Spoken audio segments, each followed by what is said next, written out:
delighted to be joined once again by the always insightful Gad Saad. He is professor of marketing, evolutionary behavioral scientist, and an author in his own right. The YouTube channel is youtube.com/Gad Saad. That's two A's in Saad, and twitter.com/Gad Saad. Gad, welcome back. Great to be with you, Paul. Thank you for having me. Now, obviously, this week has been huge in terms of terrorist attacks. Today, 26 Christians slaughtered in Egypt. I was talking about it just before the break. Mainstream media's basically buried it. They're not really interested in that. We have Christians being slaughtered across the Middle East, being persecuted, driven out. Of course, we had the Manchester bombing, and in the aftermath of that, we heard the same narrative. And it's this, we must unite against hatred. Gad, I think, when they say we must unite against hatred, and that's the only response they have, and then a week later, everybody forgets about it, and we move on, nothing happens, more people die. Do you think when they say unite against hatred, they're not talking about uniting against the hatred implicit within Islamism? They're talking about uniting against basically us, conservatives, or anyone who speaks out about Islam. I mean, that's the sense I get when they use that kind of rhetoric. Do you agree? Indeed. I mean, I think you covered it on your own channel. The Professor Dr. Katy Perry came out with a very brilliant strategy for we just need to unite. We need to hug it out. We need to band together. No more borders, no more walls, and the problems will be resolved. If only I knew that when my family were escaping persecution in Lebanon, we could have hugged it out and we could have remained in Beirut. Do you think for a second they consider the fact that people who are willing to, behead children, burn people alive in cages, that they're not really influenced by the word love and the word unite, no matter how many times you say it, no matter how many candles you light, no matter how many hashtags you tweet out, no matter how many Facebook profile pictures you change. The barbarians of ISIS, I don't think that really affects them. Do you? No, I don't. I call this, by the way, ostrich parasitic syndrome, which is a type of mental virus that causes people to reject data, to reject evidence, to reject logic, reason, and then simply utter out endless, useless, suicidal platitudes. It's grotesque, and frankly, I respect the extremist Islamists more than I do the Westerners that grant them coverage. I still struggle to grasp it. Do you think somewhere in the back of their minds, these people who after every single terror attack say, let's worry about Islamophobia, right? That should be the main concern, is people saying mean things to Muslims on public transport. That should be the main concern after an Islamist has just slaughtered 22, 23 people, mainly young girls. Do you think the kind of people who say that know in the back of their mind, they must know surely, or is the Stockholm syndrome so deep? Do they surely not know that capitulating, showing weakness to a bully, only encourages a bully? Surely they must know that at some level. I think there's both types. There are some who, in the deep recesses of the privacy of their minds, know that they are just saying empty platitudes, that they don't believe themselves. But I think there are other folks who've been so parasitized by these progressive platitudes that they genuinely believe that ultimately, if these things are happening, we probably did something to deserve this. And so they self-flagellate in their white Western guilt, and they truly believe that they are to blame. It's a cancer, and we need to eradicate it. And again, when we talk about political correctness, people just think, oh, I mean, you've heard it before. Oh, that's just being mean to people. Being politically correct is just being nice to people. Well, when you have, Gad, 1,400 girls trafficked in Rotherham for sexual abuse by Pakistani rape gangs, and the local council, the local government does nothing about it, specifically because of political correctness, because they don't want to be called racist, then that's when political correctness becomes harmful. And we saw it again prior to this Manchester bombing, Gad. The guy was hanging an ISIS flag from his house, and his neighbors just thought that was perfectly normal. He was out in the street loudly chanting Islamic prayer. He'd been radicalized. His dad was a terrorist, and he was given refugee status in the country. But again, the neighbors saw these signs. We saw it, the same situation in San Bernardino. They were moving into the apartment, receiving suspicious packages. Neighbors said it was suspicious, but they said we didn't want to report it because we might be seen as bigoted or racist. And we saw that again prior to the Manchester bombing. So Gad, I mean, political correctness is no longer just about being nice to people. It actually represents a harmful threat in these kind of situations, right? I've actually analogized political correctness to the wasp. So the spider wasp stings a much larger spider, rendering it zombified. It then drags it into its burrow, lays eggs on it, and then the offspring feed on it in vivo. Right. And that's exactly what political correctness is. It's the spider wasp's sting that zombifies our ability to think rationally and critically, and we are slowly led to the abyss of infinite darkness quietly and without any fight in us. It's horrifying. By the way, I just to speak about the point regarding the endless obfuscation that Westerners come up with. I've actually listed the number of excuses that people have offered as quote root causes, and frankly, if you read that list, you would think it's satire that I'm coming up with. Beard bullying caused this. Toxic masculinity caused this. Lack of art exposure. They weren't exposed to enough high art. Uh, Solar panels, carbon emissions. I mean, it's just endless, right? And when you look at this, you say, is it possible that a functioning human being can actually utter such stupidity in all seriousness? And I guess I regret to say that the answer is yes. No, they will come up with any excuse. I mean, we've always made the point, don't interfere, don't overthrow secular governments in Syria and Libya. And that's the only point which has some validity. When they talk about socioeconomic status of terrorists, if you actually look at many of them across the world, many of them are doctors, they're PhDs. These people aren't vagrants, they're not bums. In many cases, they're well educated and quite wealthy. For the countries in which they live. So again, that's being completely dismantled.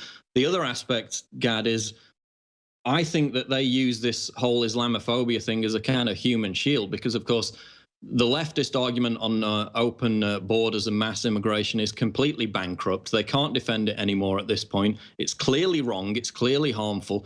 So they use the Muslims, the brown people, whoever, as kind of rhetorical human shields for their argument. So then when you attack open border immigration policies, they can just claim you're attacking Muslims. So, of course, that means they don't have to defend their argument if they're holding up the poor oppressed Muslim as the human shield. So it's kind of a way of deflecting the fact that they have no argument. Yeah, I hear you. I've actually compared it to, I don't know if you know the myth of the noble savage, the Jean-Jacques Rousseau argument, where, the argument is that in the natural state, people are noble, and then came along the Western man, the white man, that caused all this strife around the world. Well, in a sense, what the current Westerners are doing is reviving this myth of the noble savage, right? The brown people, the brown Muslim people, the others are noble, are kind, are peaceful. It is ultimately us who are to blame. Again, it's grotesque. It's a mind virus, and we have to win this battle of ideas. Otherwise, we will lose when we take a long-term view. We will lose. No, I was thinking earlier about a term to describe this attitude which you just described, and it is the noble savage. It's like they had some justification to massacre, to maim hundreds of people in Manchester, when in reality, this bomber was just a thug and a loser. He was a gang member.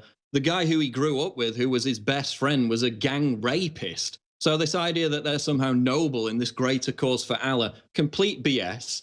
A lot of them are complete losers and thugs. It's like, I agree with Trump when he calls them losers, because that then takes away the left's opportunity to make the argument that it's all about Western foreign policy or that they have some kind of legitimate grievance. No, they're losers.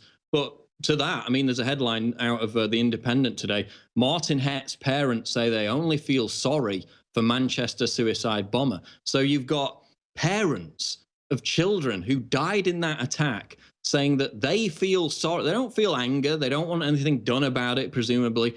They feel sorry for the guy who killed their child. I mean, what level of Stockholm syndrome do you have to be under to come out with statements like that?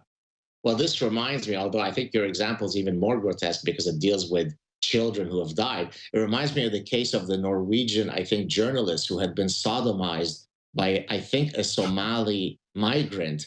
And then when the Somali migrant was going to be imprisoned and then deported to Somalia, the guy felt guilty, right? So the guy who had been raped and sodomized could not muster enough anger against his rapist. Instead, he felt bad that this poor guy was going to be mistreated in Somalia. It's unbelievable. You can't make that stuff up.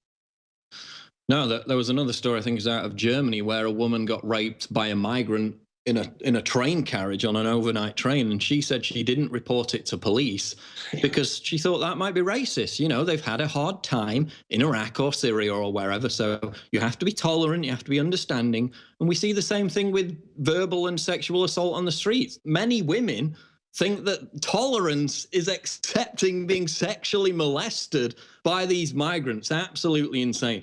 Want to move on though, Gad? You talked about you tweeted about the hijab quite a few times. I was on your Twitter account earlier. Hustler magazine is now glamorizing the hijab. You know, we have actual feminists in Iran and other countries being thrown in prison for removing their hijabs. The early Arab Muslim feminist group, the earliest Arab Muslim feminist group, the Egyptian Feminist Union, this is 100 years ago. They removed their veils in protest. So the very first actual Arab Muslim feminist groups decried the veil. How in the hell did they turn the hijab? I'm talking about leftists and cultural institutions in general.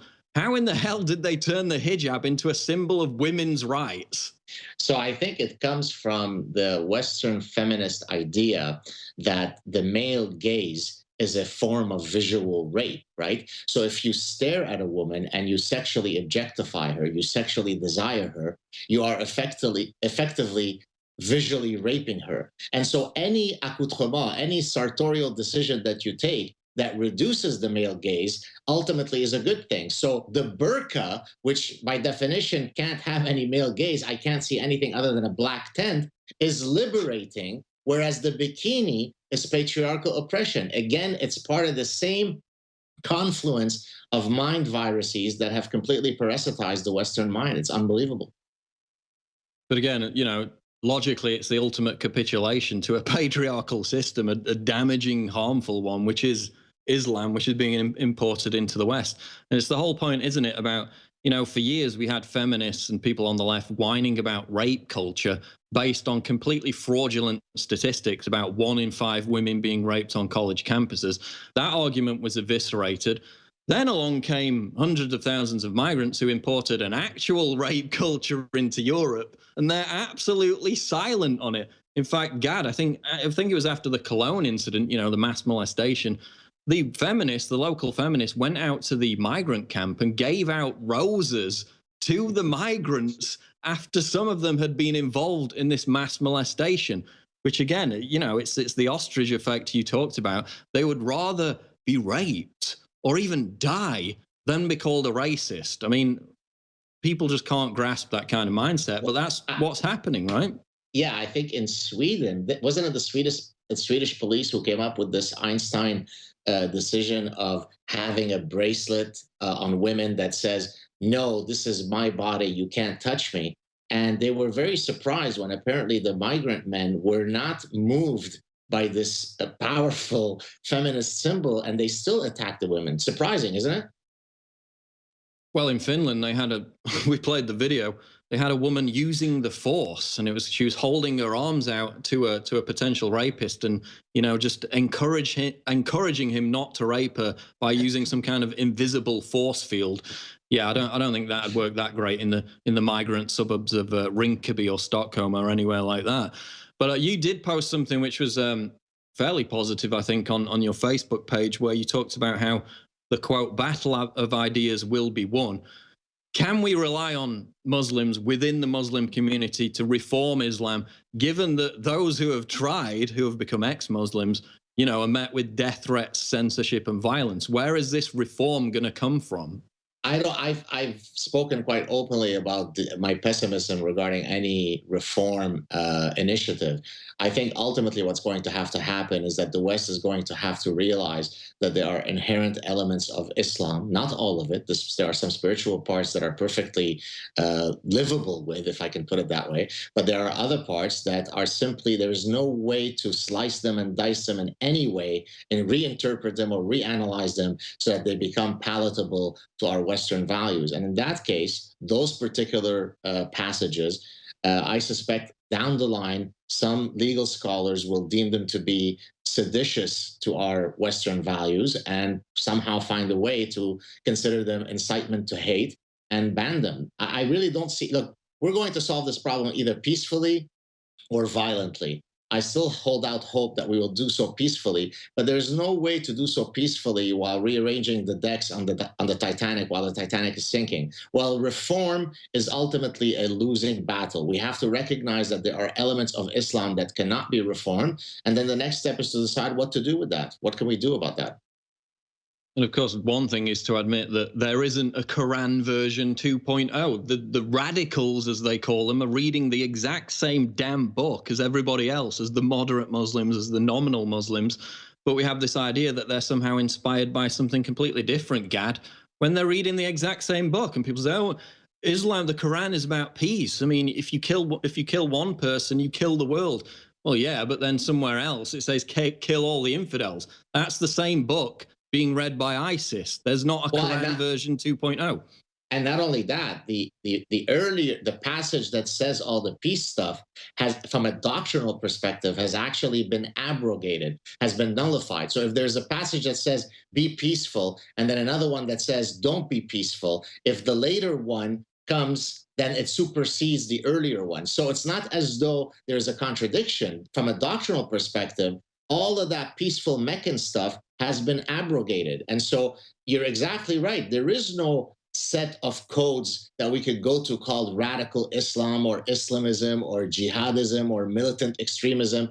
It's all contained in the same set of sources. It's the Quran, it's the Hadith, and it's the Sirah, the biography of Muhammad. That's it. And it's the same thing with Ramadan. The later teaching overruled the previous teaching. So the original teaching said that Muslims had to be peaceful during Ramadan. They couldn't attack anybody. It was later superseded by a teaching which said the exact opposite, that that is the perfect time to be deceptive and to launch attacks. And lo and behold, today we have ISIS ordering people to launch more attacks during Ramadan. We'll be back with Gad Saad on the Alex Jones Show live. Stay tuned. We're back live on the Alex Jones Show. Going to go back to Gad Saad here in a minute. First, I want to direct you again to InfoWarsStore.com for the Memorial Day mega special. As I said, we're under assault, constant assault, financial attack. You see what they're trying to do with Hannity, targeting his advertisers. We've been targeted as well, especially with the YouTube demonetization, which has been going on for months, where they've basically wiped out 80% of our income on that platform. So we rely on your support more than ever, and you've done everything, and it's been an amazing effort to see us through this difficult time. So please continue to do so by getting the products at InfoWarsStore.com. We have the Memorial Day mega special, huge mammoth discounts on everything from Silver Bullet, colloidal silver, to Brain Force, to Knockout, 50% off Knockout, 65% off Silver Bullet. That is a huge discount. We also have the Conservatism is the New Counterculture t-shirts and mug. This triggers the libtards like nothing else. We've monetized liberal tears, proving very popular indeed. High quality, big fat chunky mug, high quality stenciling there. The t-shirt is also made in the USA. It is high quality. All those products available right now at InfoWarsStore.com. Gad Saad, before we get into the Bill C-16, which I think we'll dip into that after the next break, G7 happening in Sicily. They've got the boats coming in from Libya. I talked about this earlier, where the NGO ships go to 12 miles off the coast of Libya. Basically, it's a taxi service. They bring these migrants, who most of them aren't from Libya. They're definitely not from Syria. There's no black people in Syria. You don't get black Syrians. But of course, nobody asked that question. It's still framed as the Syrian refugee crisis. You've got 200,000 Africans arriving in Italy every single year. Half of them just go missing. But Gad, they've suspended the G7, the migrant boats arriving in Sicily for the duration of the G7 conference. Well, I mean, what does it say about the political class that they don't want to be faced with the reality of their own policies while they inflict them on everyone else? Apparently, they can't handle the cultural enrichment that might come their way. Others should be culturally enriched. They're already sufficiently haughty and culturally enriched. So I can't think of any other reason other than that, right? I mean, it's absolutely incredible that I mean, Merkel, they're all bowing down to her. Did you see Macron, and we played the video earlier, we can roll it again. Macron walks up to Trump. Obviously, it's Trump's first appearance at one of these kind of international conferences. He's at the front of the queue. He's the new president of the United States, leader of the free world. Macron completely blanks him, goes to Angela Merkel, blanks him again, shakes hands with these other two, basically nobodies in comparison to Trump. And only at the end does he actually acknowledge Donald Trump. Do you think, I mean, have you seen the video? Do you think that was deliberate? I just watched it now while you're playing it. Look, posturing is part of the nonverbal communications that many animals engage in, including humans. So I think you're probably right that there was a bit of signaling that was going on there. But that's to be expected given the reality of the European progressive mind, right? Well, exactly. I mean, we had the election of Macron just a few weeks ago, and he's already proving to be the little manlet that everybody thought he was. We're coming up on a break again, Gad. We're going to get into this Bill C-16. This is a bill. And by the way, we've got a video coming up, which we'll play after we've finished here with Gad, where they send basically a 300-pound drag queen who looks like a clown into a school. And this individual is teaching 4-year-olds about, quote, gender fluidity. You will not believe this video that we're going to play in the next hour. Absolutely incredible. But after the break, we're going to get into this with Gad Saad, because there is now a bill pending in Canada, which, and we're going to drill into the details, may make it a crime to disrespect somebody's gender pronoun. Absolutely incredible. Going to get into that after the break on the Alex Jones Show. Live breaking news at Infowars.com. Don't go away. Hey, what's going on, everybody? This is Joe Biggs with Infowars.com, and liberals have finally hit an all-time low. That's right. They are doing drag queen story hour at little schools. I mean, kids that are like 3 and 4. Bringing these little drag queens in, well, actually not little, it's pretty big. It looks like Bozo the Clown. Bringing them around their kids and going, who wants to be a drag queen when they grow up?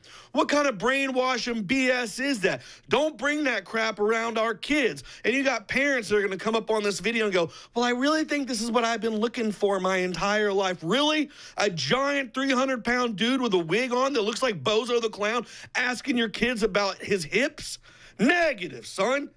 That is completely and totally wrong. But hey, what do I know? You're the same kind of people that'll get beat up and killed by ISIS and then go hug a Muslim 10 seconds later and then do another hashtag pray for this, hashtag pray for that, candlelit vigil here, candlelit vigil there, and nothing ever changes. You guys are completely losing the war of humanity. Take a look at this video. Who wants to be a drag queen when they grow up? Hell no!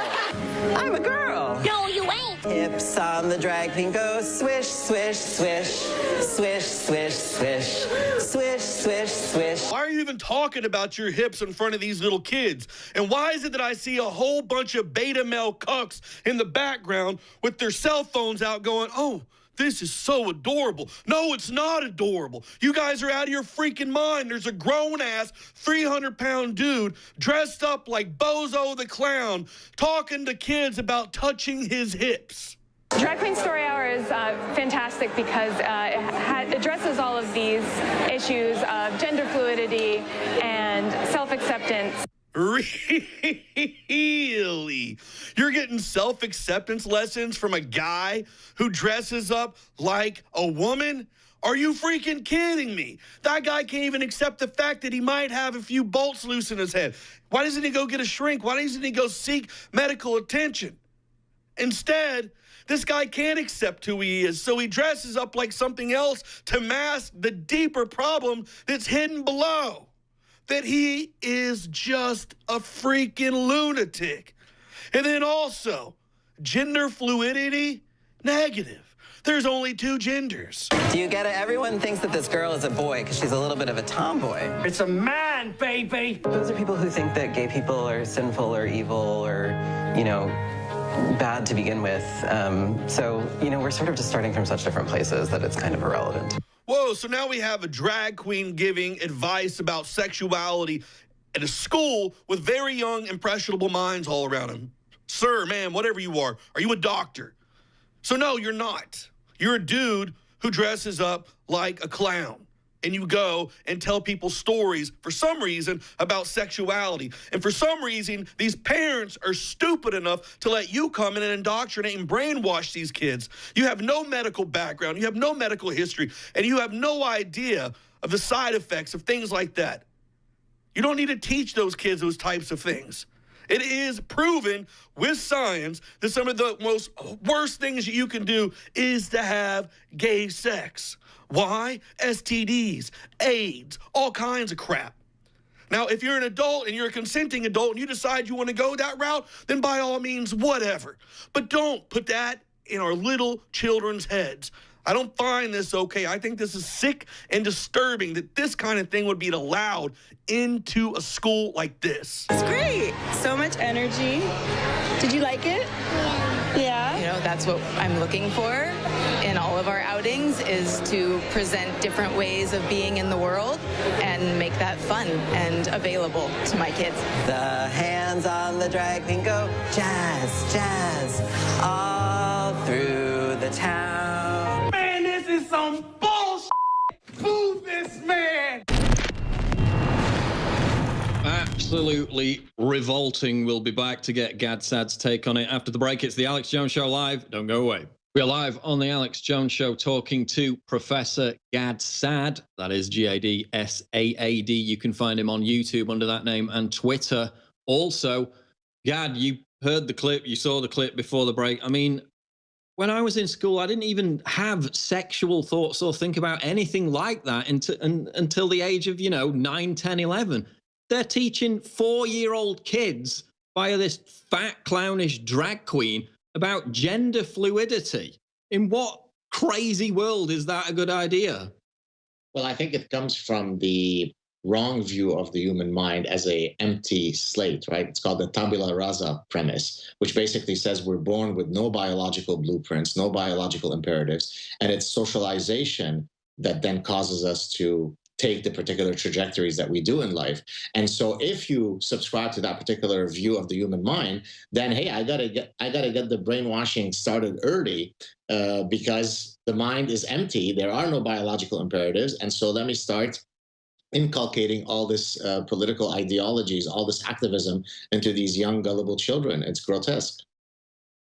It's the same argument they use for feminists. Some of them want to have sports mixed gender because they claim that, for example, women aren't as good at soccer as men because they didn't grow up playing soccer and it wasn't socialized into them.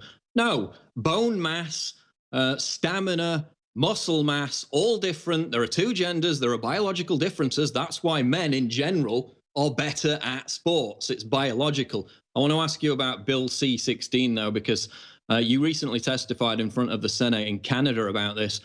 It would, quote, add gender expression or identity as a protected ground to the Canadian Human Rights Act and also to the Criminal Code provisions dealing with hate propaganda, incitement to genocide, and aggravating factors in sentencing. Gad, what exactly is the scope of this? Are we talking about people possibly being arrested or fined for not using the right pronoun? So I tried to exactly contextualize the difficulties with this bill in terms of how vaguely worded it is by looking at what I do in my life, which is I'm a professor who teaches about evolutionary psychology, about innate sex differences and how these manifest themselves in all sorts of ways. Now, Harvard University's LGBTQ office came out with a pamphlet that basically said, and I'm quoting, that it is transphobic systemic violence, right? This wasn't a metaphor. It is systemic violence to promulgate the notion of fixed binaries and biological essentialism. Fixed binaries is male-female. Biological essentialism is to resort to some biological argument to explain something that deals with human affairs. So by that definition, anything that I teach in my courses would be transphobic systemic violence, right? So for example, if I explain how the process of sexual selection results in evolved differences between the two sexes, well, someone could come along and say, but I am a non-gendered person, I'm a non-binary person, you didn't include me in your class material, and therefore you're being prejudicial, you're being biased. When I tried to raise all these concerns with the senators, they scoffed and laughed and so on, and then one person actually accused me of being pro-genocide for simply offering possible warning signals regarding how badly phrased the bill was. It was simply astonishing that in the 21st century, a scientist had to go in front of the Canadian Senate to argue that there is such a thing as male and female when it comes to a sexually reproducing species. It's unbelievable. And we saw the Bill Nye farce a couple of weeks ago where they actually censored part of his original 1996 show, which was basically someone just talking about chromosomes and how there are two biological genders. They actually censored that from the Netflix version. Now he's on Netflix talking about how it's all fluid, calls himself the science guy. Absolutely absurd. And also you talked about this new redefinition. You having a different opinion to them is now not just, oh, you're a Nazi, you're hateful. It's actual violence. Yeah. Gad, I mean, do words just sprout fists and start punching people in the face now? How do words and opinions translate into violence?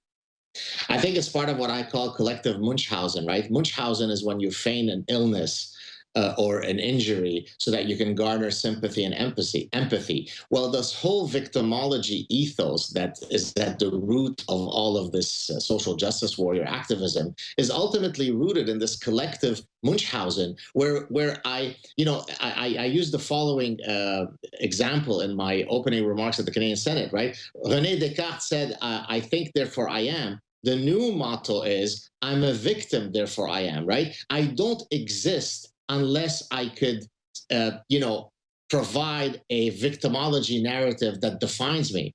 And that's the problem, right? Is that these guys operate within a currency of victimhood, and that has to stop. And some are more victimized than others. Some are more equal than others. If you're a white, straight male, you're at the bottom of that league table. Of course, it's the oppression Olympics. Gad, we're coming towards the end of this. Just tell people how they can find you on Twitter and about your YouTube channel. Thank you for asking. So on Twitter, at Gad, G-A-D-S-A-A-D, please follow me. And then you could go check out my YouTube channel. It's basically a bunch of clips. Sometimes it's just lectures. Other times I'm chatting with people. It's the Saad Truth, S-A-A-D, Truth. Check it out, subscribe, donate. Look forward to interacting with you there. Okay, and I'll be sure to make an appearance on your channel soon. Gad, thanks for joining us today. Real pleasure. Talk to you soon. Cheers. Okay, there goes Gad Saad. Extremely insightful chat as per usual.